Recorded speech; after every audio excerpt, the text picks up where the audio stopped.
എല്ലാവിധ പ്രണയവും ബഹുത പരീക്ഷിച്ചല്ലാതെ ചെയ്യരുത് വാംശു. എല്ലാവിധ പ്രണയത്തിലും ആളെ പരീക്ഷിച്ചറിഞ്ഞു ബോധ്യമായിട്ടേ പ്രേമിക്കാവൂ എന്നാണ് അഭിജ്ഞാന ശാകുന്തളത്തിൽ നിന്നുള്ള ഈ വരികൾ പറയുന്നത്. പ്രണയം കാലിൽ തറച്ച ഇരുമ്പാണി പോലെയായിരുന്നു കപിലയ്ക്ക്. കാലം ചെല്ലുന്തോറും അതവിടെ കിടന്ന് തുരുമ്പെടുത്തു. പ്രണയാധിക്യമായിരുന്നു അവളുടെ വ്യാധി. അവളുടെ ഉള്ളിൽ ഒരാളുടെ മാത്രം ഓർമ്മകൾ പ്രണയമായി ഉരുൾപൊട്ടിക്കൊണ്ടിരുന്നു.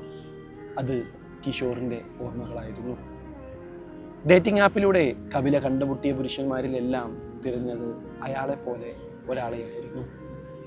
കിഷോറിനെ മറക്കാൻ കപില പല ശ്രമങ്ങളും നടത്തി നോക്കി.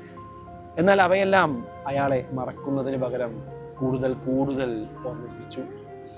എത്ര തപിച്ചിട്ടും ഉരുകാൻ കൂട്ടാക്കാത്ത ഹിമാനിയായി കിഷോർ കപിലയുടെ ഉള്ളിൽ നിറഞ്ഞു നിന്നു.